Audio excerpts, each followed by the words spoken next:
Alright, so what's up YouTube? It's the Night Saint here, back with another video.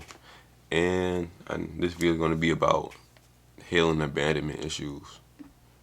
And to a certain extent, I think this is one thing that's probably flew under my radar. Like let's say, let me just go down like my timeline of healing and what I've been going through. So I would probably say around 2020 is probably where I had like a pre-spiritual awakening where I'm like, I think I got a hint of that fucking the spirituality drug on YouTube and TikTok when it was just trending and shit. And I was acting like everybody else that was new to spirituality. I was like, oh, thinking this shit is butterflies and all this extra shit. And it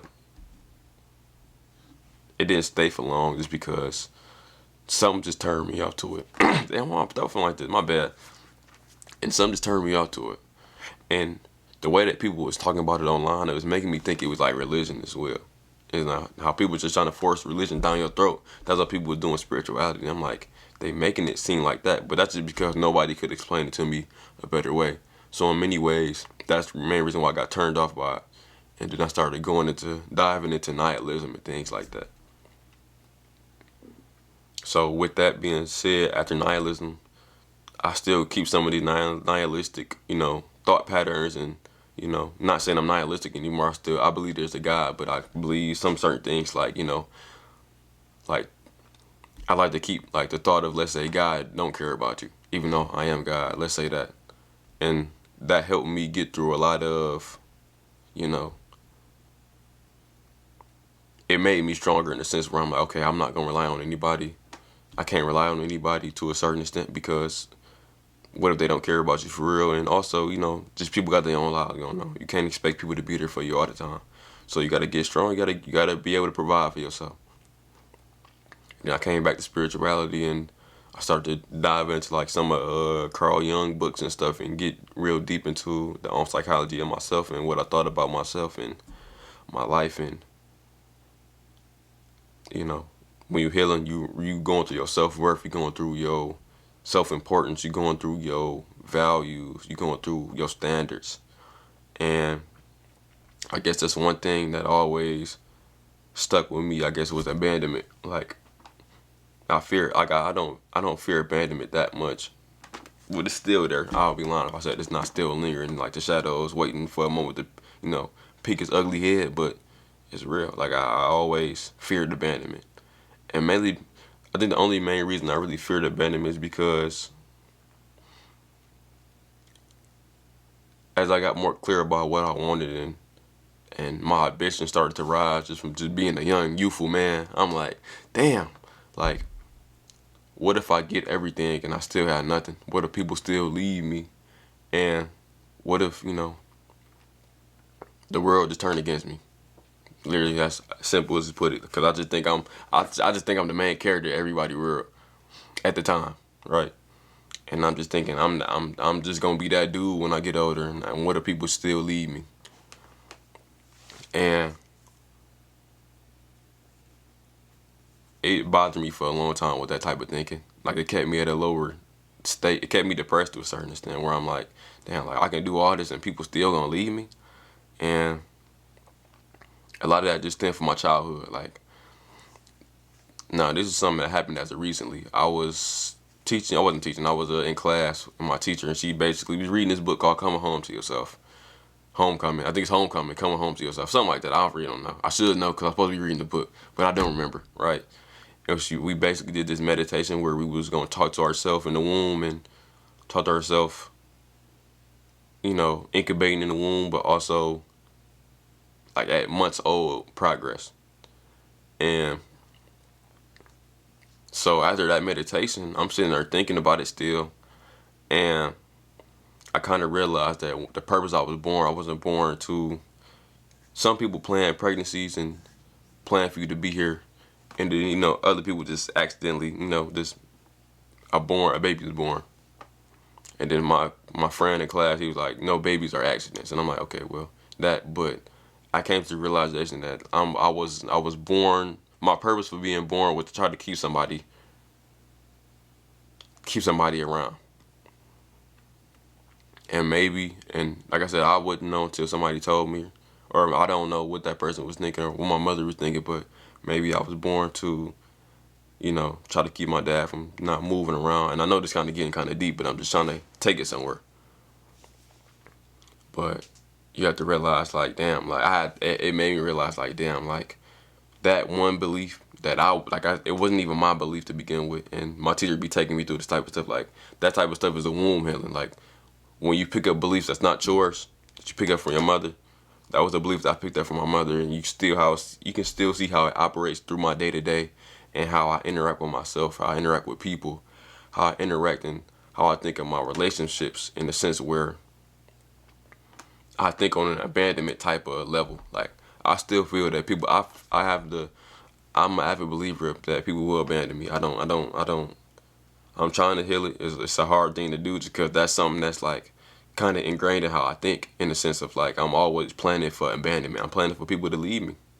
I'm planning on people to sell me short. So in many senses, I'm always doing more work than I need to, just to keep them, try to keep it, my bad, it's a fucking fly flying around, to keep it an even playing field, even though I may be way higher than what I presume to be. So many times I'm always denigrating myself or making myself feel lesser than, to try to keep it equal. Just because I don't want that abandonment. I don't want the negativities, or I don't want the let's say the negative self-belief of another individual to make them feel less than, and then they end up abandoning me. And that abandonment, if I'm being honest, that abandonment, if I can be honest with you, caused a lot of my problems. Like anything negative that happened in my life, I realized that abandonment has caused literally everything. I'm like, damn, like literally every single problem that I can perceive, the betrayals, where the people didn't want to talk to me no more, that type of shit really was caused from my feelings of like not wanting to be abandoned. And then I guess around 2020, for real, 2022 is probably when I finally got it. But 2020 is probably when it started, but 2020 is when I finally understand, like, I can't be worried about people abandoning me. Of course, I'm not worried about it now, but like back then, in 2022 was like, I can't let this shit happen no more. I can't allow people perception and people leaving me have a bearing on how I interact with people. I couldn't allow that no more. Like, it was destructive. I realized how destructive it was. It was keeping me from ever taking a chance or just being okay with not being okay. It kicked my people pleasing into fucking hyperdrive. It kicked all my it kicked my nice guy shit in by me trying to people please. And that nice guy shit don't get you nowhere. Not saying I'm a kind person. Like I said, I'll do some things off the love and just go about my day. I don't care. I'm getting very good at being able to do things off the love and off the strength and just going about my day and not having no type of emotional bearing to it, because that emotional part is going to drain you. It's going to make you feel like your feelings are like deceivers to a certain extent. Yeah, what you feel is real and it's valid, but what people do based off how they feel is never valid. Like, especially if it's very destructive, it's never the right thing to do. So, but that abandonment, I realized all my abandonment issues really caused like a lot of my problems with dealing with relationships. Just not wanting to be cool, like always trying to put myself in this good space with people, and sometimes it's just not possible. It's not possible to be in this good space with people and still be eye to eye with people. Sometimes they may be problem people, and sometimes them problems may just have to persist until y'all can get on the better, maybe y'all mature. But me, I was never allowing that. I was crushing people's hearts, and I was perceived in my own mind I was this nice dude, but I'm being sneaky, I'm being crooked to people I really care about, just so somebody else won't feel a certain way about it. And that was always keeping me in this space of like, damn, I just don't want them to leave me. I don't want to be alone. Even though I felt alone my whole life, I just never, when I build great bonds with people, like I don't build great bonds with people a lot. So when I do, or close bonds, I always be like I don't want them to leave me. Like it's kind of, I'm not gonna say it's weird, but it's just shit can go deep. And it ain't got to be romantic. It could be like platonically. Like some people, if I'm so close to somebody, like it's almost like I get jealous about people when like they go. It's kind of weird, but it's like that's real. Like I get jealous. I get jealous about it sometimes. I'm like, dog, like, damn. Like like in my own head, I think I'm supposed to be somebody only friend, just because I'm so afraid of like the abandonment or people leaving me and going somewhere else. Like that's kind of probably how I. And to a certain extent, I think this is probably why I don't like quitting jobs neither. Like I love working a job, and and I get to meet people, and then these people are the people I come to work every day. Like I love seeing them. Like that's just, I guess it's how, even though it's kind of like a traumatizing thing, it's still a way that I express my love. I love seeing everybody I work with every day.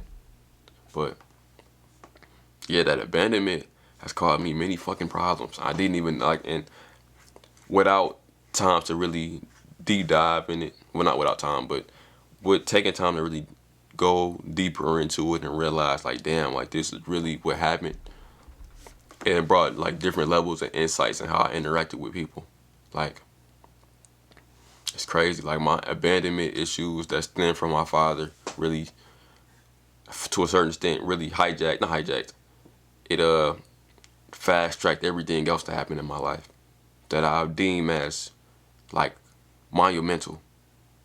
Whether it's not my bad, not monumental. Monumental, that sounds good, but even some of the bad things that happened to me, it caused it indirectly. But healing from it, you just gotta learn to. You really just have to learn to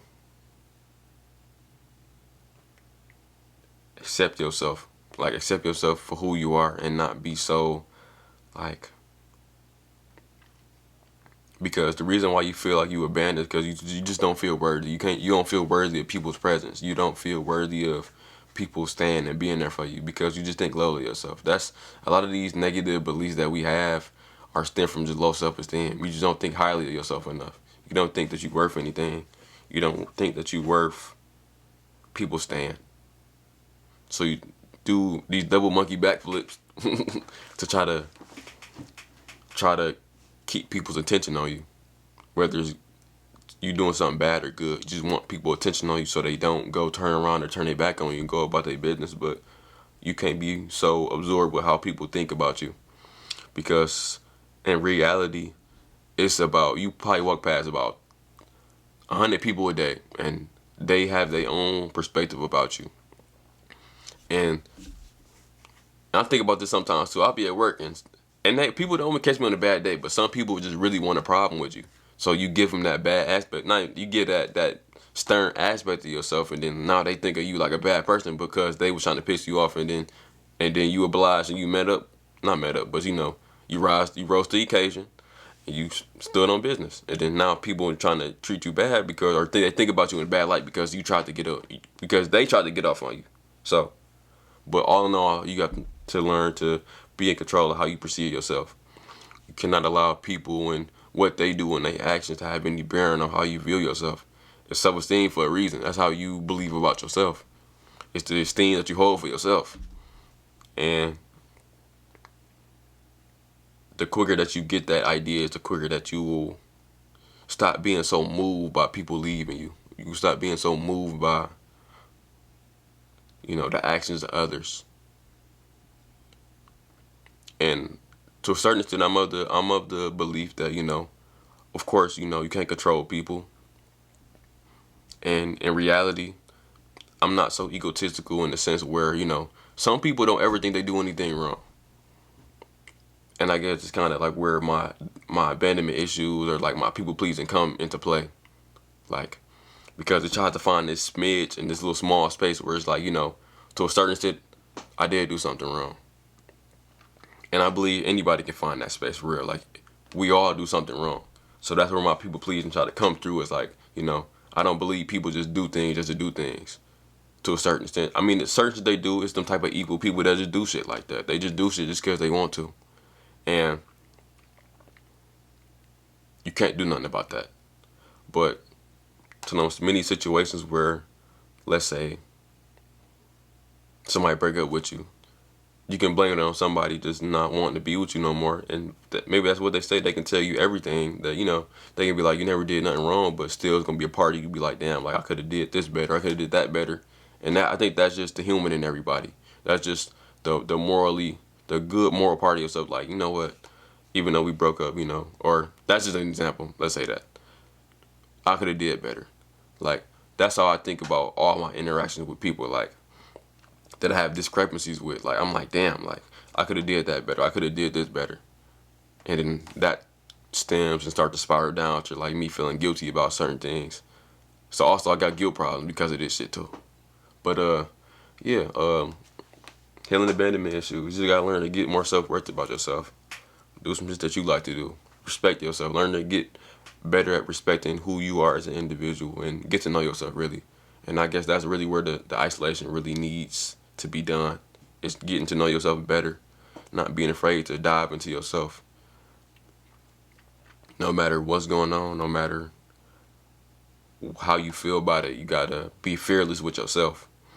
It's kind of like you got to be your own best friend before you can be anybody else's best friend. You got to be your own best brother before you can be your own, brother to somebody else.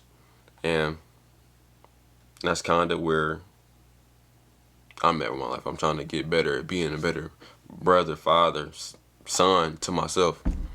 Just because I would hate to not be these for these people. Boyfriend, husband, anything.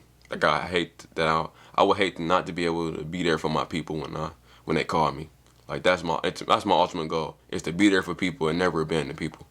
I don't want to not be there for somebody when they are looking for me. I think that's one of the most horrible pains that I ever experienced, is that people was never there for me.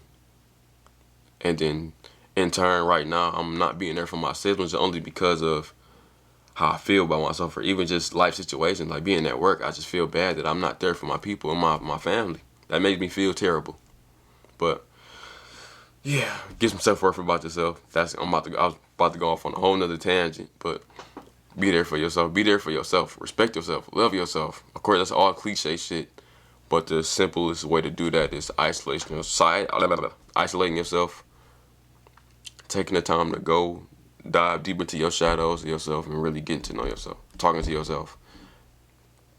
And the best way I think there's always to do it is like to meditate. Reconnect with things that you used to do as a kid. Reconnect with just your inner child. Like that shit is amazing. Like that shit will bring the color back to life so quickly when you're able to interact with yourself and when you're able to get into harmony with your younger self, because your younger self is still operating out of you. That unhealed aspect of you is still operating out of you, even though you may feel like you're changing. It's still operating in you somewhere. It may not even be operating in you in an outright way, but it's operating through a relationship of yours, a way that you perceive things. It's still there. So you need to heal that before doing anything. So, if you like the video, like, comment, and subscribe, and I'll see y'all later. Thank you.